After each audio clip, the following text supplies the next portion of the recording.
Abram और लूत दोनों रिश्तेदार थे और वे दोनों एक साथ एक नए देश को गए और इस तरह वे उस देश में रहने लगे। बाइबल बताती है कि वे दोनों बहुत अधिक धनी थे, उनके पास बहुत अधिक पैसा था, उनके पास बहुत सारे जानवर थे, उनके पास बहुत सारे नौकर भी थे और इस तरह उनके लिए वह देश छोटा पड़ने लगा और वहाँ पर उन्हें जगह की कमी हुई। और वहाँ पर लिखा हुआ है कि अब्राम और लूत के जो चरवाहे थे, जो भेड़ बकरियों को चराया करते थे, उनके बीच में झगड़ा होने लगा।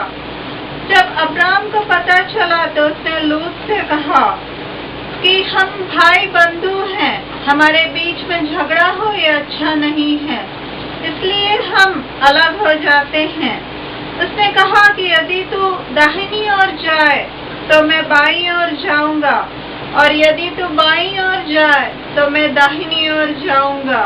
यदि हम उत्पत्ति उसके 13वें अध्याय 8 और 9 पद को देखें तो वहाँ पर लिखा हुआ है, तब अब्राम लूत से कहने लगा, मेरे और तेरे बीच और मेरे और तेरे चरवाहों के बीच में झगड़ा न होने पाए, क्योंकि हम लोग भाई बंधु हैं। क्या सारा देश तेरे सामने नहीं? तो मुझसे अलग हो। यदि तू बाईं ओर जाए तो मैं दाहिनी ओर जाऊंगा और यदि तू दाहिनी ओर जाए तो मैं बाईं ओर जाऊंगा। तो यहाँ पर हम देखते हैं कि उन्होंने यह निश्चय किया कि वे अलग हो जाएं। हालांकि अब्राम परिवार में बड़ा था और वह लूत का चाचा था और उसके पास यह अधिकार था कि वह अपने लिए किसी जमीन को चुन ले, किंतु उसने लूत को यह मौका दिया कि पहले वो अपने लिए जमीन को चुन ले। और वहाँ पर हम देखते हैं लूत ने जो अच्छी भूमि थी, जहाँ पर बहुत अधिक पानी था, जहाँ पर उपजाऊ जमीन थी और अच्छी हरी तराइयाँ थी, उस जमीन पर उसने देखा और उस जमीन को उसने चुन लिया।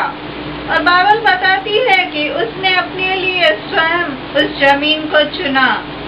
यदि हम उत्पत्ति उसके 13वें अध्याय 10 और 11 पद को देखें तो वहाँ पर लिखा हुआ है, तब लूत ने आँख उठाकर यरदन नदी के पास वाली सारी तराई को देखा कि वह सब सिंची हुई है, जब तक यहोवा ने सदोम और अमोरा को नाश न किया था, तब तक सोअर के मार्ग तक वह तराई यहोवा की वाटिका और मिस्र देश के समान उपजाऊ थी।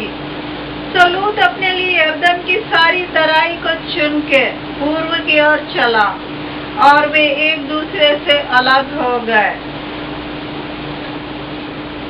यहाँ पर लिखा हुआ है कि लूत ने अपने लिए अच्छी भूमि को चुन लिया, जो भूमि उसे अच्छी दिखाई दे रही थी, जिसमें बहुत अधिक उपजाऊ जमीन थी और जो फलवंत जमीन लग रही थी, उसने उसे चुन लिया। और यहाँ पर लिखा है कि उसने स्वयं इस जमीन को चुना।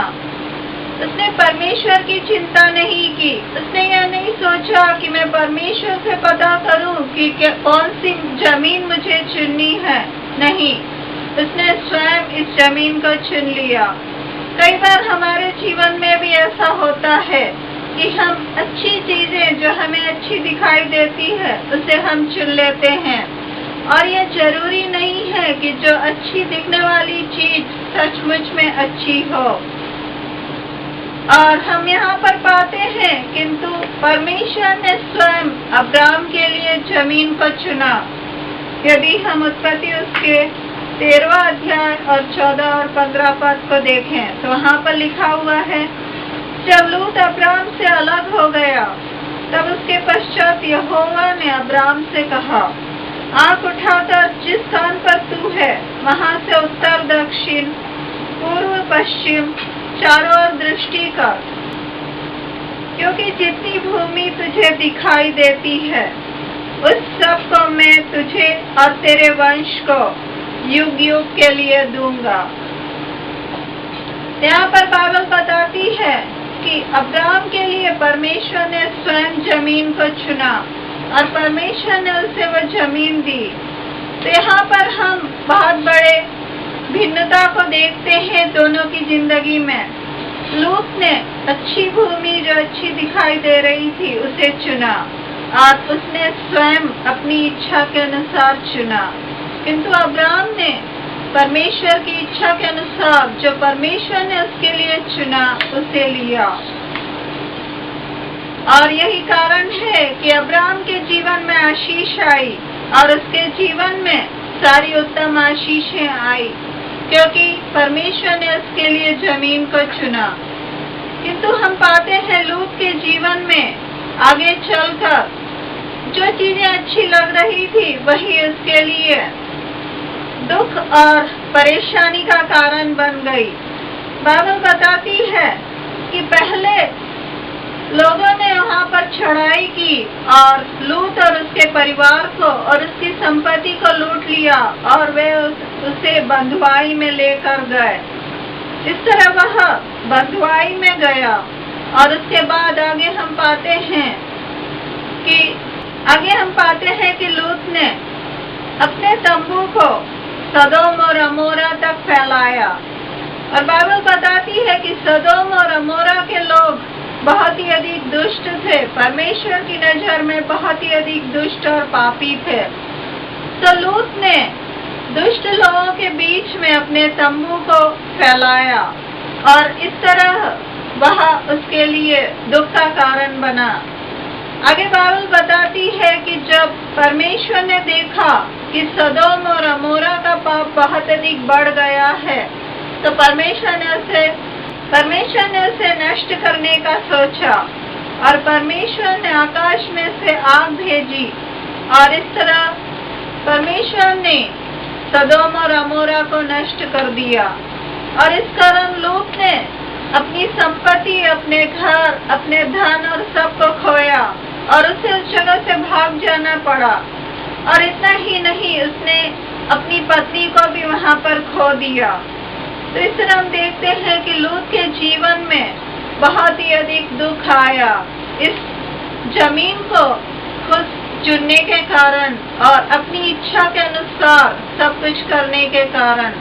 यह घटना हमें यह सिखाती है कि हमें परमेश्वर की इच्छा के अनुसार चलने की जरूरत है। हमें अपनी इच्छा के अनुसार नहीं, किंतु हमें प्रभु यीशु मसीह की तरफ देखने की जरूरत है अपनी आवश्यकताओं के लिए। और हमें छोटे या बड़े किसी भी तरह के निर्णय को जब हम अपने जीवन में लेते हैं तो हमें प्रभु यीशु मसीह से पूछने की जरूरत है कि हमें क्या करना है। मैं अपने स्वयं के एक अनुभव को आपको बताना चाहती हूँ। कुछ वर्ष पहले हम बहुत अधिक आर्थिक परेशानी में से होकर जा रहे थे और हमारी स्थिति बहुत खराब थी। उस समय किसी ने एक नौकरी के बारे में बताया और उन्होंने कहा कि यहाँ पर नौकरी मिल सकती है और वह नौकरी कंप्यूटर में काम करने की थी और वह रात के समय जो शिफ्ट होती है उसकी नौकरी थी। तो जब मैंने इस बारे में सुना, उन्होंने कहा कि मैं या मेरी बहन कोई भी उस नौकरी को कर सकते हैं। जब मैंने उसके विषय में सुना तो मैंने प्रभु यीशु मसीह से पता करना चाहा कि प्रभु यीशु इसके विषय में क्या कहना चाहते हैं। तो मैंने प्रार्थना की और मैंने प्रभु से कहा कि प्रभु मुझे बताइए कि मैं इस विषय में क्या निर्णय लूं, क्या मुझे इस नौकरी को करना चाहिए या नहीं। और जब मैंने प्रार्थना की और उसके बाद उस रात को मैंने एक स्वप्न देखा और उस स्वप्न में मैंने यह देखा कि मैं और मेरी बहन कहीं जा रहे थे और अंधेरा हो रहा था और हम दोनों वहाँ पर चल रहे थे। और उस स्वप्न में मैंने देखा कि उसके बाद हम दोनों वहाँ पर भागने लगे और यह स्वप्न खत्म हो गया। और जब मेरी नींद खुली तो मैं बहुत अधिक भयभीत थी और मैं बहुत अधिक डर के मारे कांप रही थी। तो मुझे समझ में आ गया कि स्वप्न का क्या मतलब है या क्या अर्थ है। किंतु जब सुबह मैं उठी तो मैंने फिर से प्रार्थना की और मैंने ये जानना चाहा कि क्या यह स्वप्न प्रभु यीशु मसीह ने मुझे दिया है, और मैं उस विषय में जानना चाहती थी।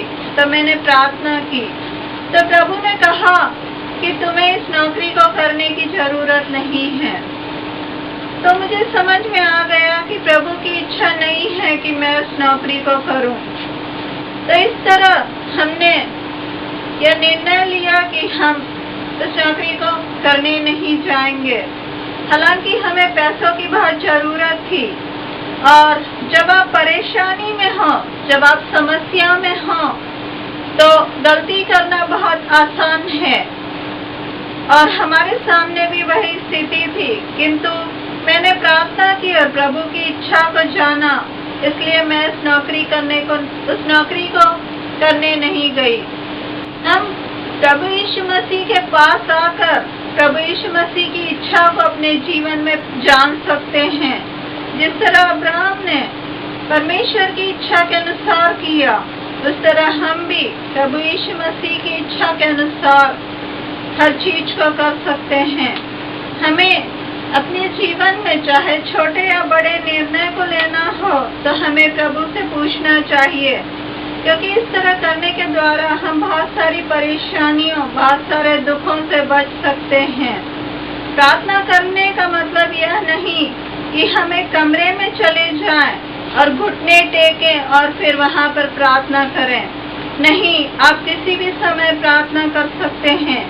आप 1 या 2 लाइन में भी प्रार्थना कर सकते हैं। हो सकता है कि आप कार चला रहे हों और आप उस समय भी प्रार्थना कर सकते हैं और प्रभु से कह सकते हैं कि वे आपकी सुरक्षा करें। हो सकता है कि आप दुकान में जा रहे हों शॉपिंग के लिए, तब भी आप प्रार्थना कर सकते हैं कि प्रभु मेरी मदद कीजिए कि मैं सही ढंग से अपने पैसों का उपयोग कर सकूं और उन चीजों को खरीद सकूं जिसका मैं सच में इस्तेमाल कर सकूं। यदि आप नौकरी कर रहे हो, तो भी आप प्रार्थना कर सकते हैं कि प्रभु आप मेरी सहायता कीजिए कि मैं अपने काम को सही ढंग से कर सकूं। यदि आप स्कूल या कॉलेज में पढ़ रहे हो, तो भी आप प्रार्थना कर सकते हैं और प्रभु से कह सकते हैं कि कृपया मुझे बुद्धि दीजिए कि मैं अच्छे से पढ़ाई कर सकूं और अच्छे नंबरों से पास हो सकूं। तो हाँ, हम 1-2 लाइन में बहुत सारी प्रार्थनाओं को कर सकते हैं। आप इस तरह की प्रार्थनाओं को, सैकड़ों प्रार्थनाओं को एक दिन में ही कर सकते हैं। और जब हम ऐसा करते हैं तो हम यह दर्शाते हैं कि हम अपनी इच्छा नहीं किंतु प्रभु यीशु मसीह की इच्छा को पूरा करना चाहते हैं। और जब हम प्रभु यीशु मसीह पर भरोसा दिखाते हैं तो वे हमारी सहायता करते हैं, और वे हमारी सहायता करते हैं कि हम सुरक्षित रहें और हमारे जीवन में सब कुछ ठीक हो। आप भी इस चीज को प्रभु यीशु मसीह के पास आकर कर सकते हैं, और प्रभु यीशु मसीह आपकी सहायता करेंगे कि आप सुरक्षित रहें और आपके जीवन में सब उत्तम आशीषें आए। यहाँ पर हमने देखा कि किस तरह लूत और अब्राहम का जीवन अलग था। अब्राहम ने परमेश्वर की इच्छा के अनुसार किया और वह उसके लिए आशीष का कारण बना। उसी समय लूत ने अपनी इच्छा के अनुसार सब कुछ चुना और वह उसके लिए दुख और परेशानी का कारण बना। हमें प्रभु यीशु मसीह की इच्छा के अनुसार अपने जीवन में करना चाहिए ताकि हमारा जीवन शांति से भरा हो और आशीषमय हो। क्या आपने प्रभु यीशु मसीह को अपने जीवन में ग्रहण किया है? क्या आप प्रभु यीशु मसीह के पास आकर आपने पापों से पश्चाताप किया है? यदि नहीं, तो आज आप प्रभु यीशु मसीह के पास आकर अपने पापों से छुटकारे को प्राप्त कर सकते हैं और हमेशा की जिंदगी और अनंत जीवन को भी प्राप्त कर सकते हैं। क्या आप चाहते हैं कि आप प्रभु यीशु मसीह के पास आ जाएं और आपके पास हमेशा की जिंदगी हो और स्वर्ग में जगह हो? यदि आप चाहते हैं तो आइए इस प्रार्थना को मेरे साथ कीजिए। प्रभु यीशु मसीह, मेरा जीवन पापमय है, कृपया मेरे गुनाहों को माफ कर दीजिए। कृपया मेरे हृदय में आ जाइए प्रभु। प्रभु, आपने अपने प्राण क्रूस पर दिए ताकि मैं हमेशा की जिंदगी को प्राप्त कर सकूं। आपने अपने प्राण दिए ताकि मैं स्वर्ग में जगह को प्राप्त कर सकूं। कृपया मेरे हर गुनाह को माफ कर दीजिए। कृपया मेरे हृदय में आ जाइए प्रभु। मुझे हमेशा की जिंदगी दीजिए और मुझे स्वर्ग में जगह दीजिए प्रभु। मैं प्रार्थना यीशु मसीह के नाम से मांगती हूँ या मांगता हूँ। आमीन।